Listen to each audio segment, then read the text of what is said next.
Hello everyone, this is Lance with S2000cluster.com, and we're going to go over the lens swap on a 2000 to 2003 AP1 S2000 cluster today. We've had quite a few people buy them. We've had a lot of people interested and just wanted to get a little video together on how to do this. As you can see, this particular cluster has some big scratches as well as a ton of swirls and just marks all over the place. So we're going to get that swapped out with our brand new lens. This is an exclusive part that we came out with this year. We have both the 00 to 01 style and 02 to 03 style, like this one with the line across. That is the only real difference. We tried to improve a few things. We made the numbers a bit more legible, and we made our line a little bit thicker. I just thought it looked cooler. It's an OEM plus kind of thing. We'll probably offer the exact match for this one as well. Just in the next batch of things we'll have that. So to get started, I'm not going to show you how to remove this from your vehicle because one, I don't have an S2000, and two, there's plenty of tutorials online already, but I will definitely show you guys how to disassemble it as best as you can in the quickest way and safest way possible. So the first thing we're gonna do is take these two screws out. As you can see, I already took one out, and then there's one on the other side. We're just gonna get these brackets off of here. This really only applies to the S2000 guys. If you have the cluster already swapped into a vehicle, this is not something you're gonna have, but go ahead and get this screw out here. Just set these to the side for now. We'll put them back in when we're ready to put it all back in. The only piece that that's really tricky to remove is this black piece. So as you can see, there's tabs, one on each side, and then there's these tabs, 4 of them along the bottom here. So these, we just have to press in while we pull out on the black portion there. As you can see, it becomes loose. We want it up inside that white hoop shape there. And then the other side, push that in. And then as you can see, the top of the black trim piece is now loose. So we're gonna wanna move on to the bottom. I just like to use my fingers. I feel like I have the most control. We just kind of pull out on the black plastic and just kind of get it up over the white teeth that are there. Okay. At this point, we can remove the black colored trim piece. There we go. We'll set that aside for now. As you can see here, I'm working on a microfiber. That's to try to prevent any further scratching or damage to any of the cluster. I recommend you do the same if you do have something. It also will be used to get any dust out that we need to get out. So at this point, we can remove the lens. A lot of times it's gonna come with the LCD, which is the black portion behind the clear. It's just held on with these 3 small pieces of tape. Over time, they just get kind of sticky. So what I like to use is a plastic pry tool, and we'll just try to get that in between the LCD and the plastic lens here. And then we'll just give it a little twist, nice and gentle, as to not crack the LCD. So we got that one. We'll do it at the middle here. Okay. We'll get this far right one here. And there we go.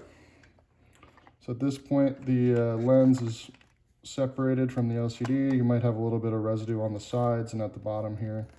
There we go.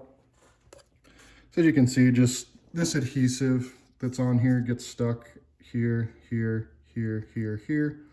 As you can see, it just gets stuck over time. It's actually not meant to be sticky. It's just padding that prevents things from rattling, is what I've gathered. You know, there's quite a bit of engineering into this that's only meant to prevent rattling. So we'll go ahead and take our buttons out now. So this is one button on this side, and then the other button is the plus minus on the other side.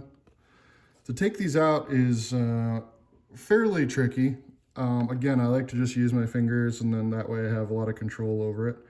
So you want to try to push the whole edge of the button down into the hole that it goes through, while gently prying from the other side. And there we go. You can see I got half of it out. We'll just do the same thing for this side. And just don't be too rough on these because the buttons will rip. I have torn them in the past, long ago, thankfully, but. Okay, so we got the select trip button out. And again, it has like a wide rim there that you have to push down through the hole. So that's all you have to do. And then installing it in the new lens is the reverse of that, but we're gonna do that step last. So just set these aside. I'll remove the plus minus in the exact same fashion. They are the same button.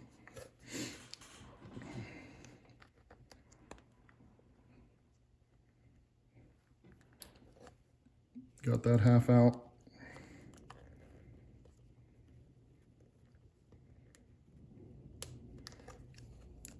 And there we go.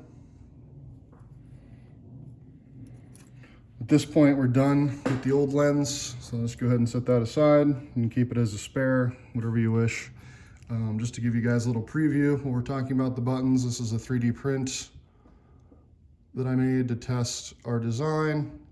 We're going to have brand new buttons available in the springtime at some point on their own and already installed in a new lens as well. So another thing to note is if you do pull out on the lens and the LCD comes with it, there's going to be two rubber isolators in these two spots, two at the top and two on the side here, 1, 2. And these, I believe, are just meant to prevent vibrations and things like that. So mine fell out as I was removing the lens, so I'm going to go ahead and put the top two back in. The side two are still in there, and you actually do have to kind of install the lens, or the LCD rather, at an angle to get it to fit in there and press against these two rubber pieces here. So I'll go ahead and replace these before we put the new lens on.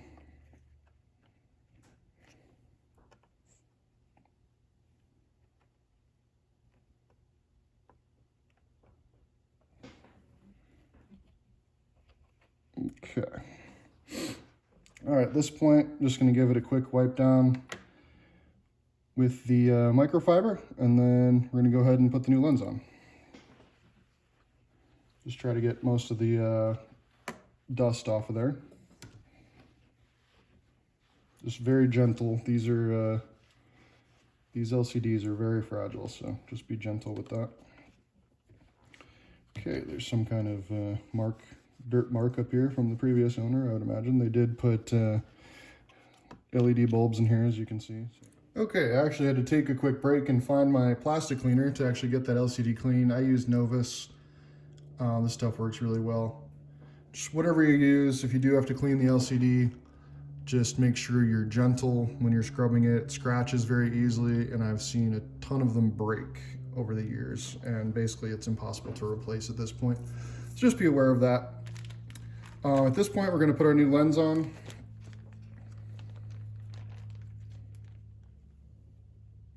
Oh, and the other thing is, in the meantime, I did take this black piece right here off of the old lens. Sometimes it'll be stuck to your lens.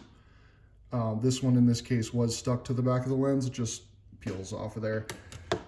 This is just for your check engine light and your battery light and all that stuff. It just so they display properly. A lot of times it'll stay stuck to the white housing though. So just make sure this black piece is in there before you put the lens on. So we're gonna go ahead. There's two white plastic pegs at the top that this will align with, 1 and 2. And at this point, we're ready to go ahead and put our black trim piece back on. And the reason we don't use this adhesive, we actually made our lenses this much thicker. It's like a 32nd of an inch or so. So there's no chance for it to rattle or vibrate in there. It actually has a slightly tighter fit. So we're gonna go ahead and pop these tabs back over the teeth on the housing. There we go. And then we'll just make sure the sides are all the way in. That is on that side and on this side. So if you can see this much of the black trim piece, you're good to go. So that's in. Now we just have to install the buttons. I prefer to do it once it's all together. You may find it's easier to do it with the lens out in your hands. I just find that it leaves the least fingerprints if you do it this way. So again, it's just getting that rim of that down and then pushing it in all the way. There we go. And then once it's all the way in, make sure that you can press the buttons. They'll make a nice clicking sound. There we go.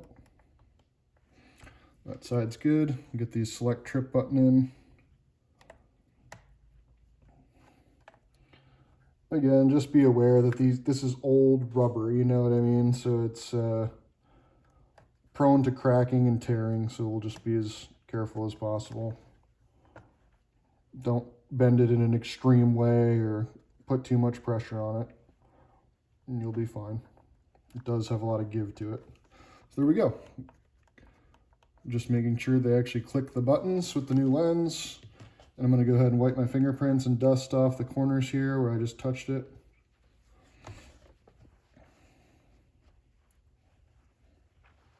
And that's pretty much it. So at this point, I'm going to go ahead and put some finished photos and videos in of the cluster turning on and things like that. If you guys are interested in one of these lenses, S2000cluster.com, we have a ton of them. And stay tuned for some of the finished shots.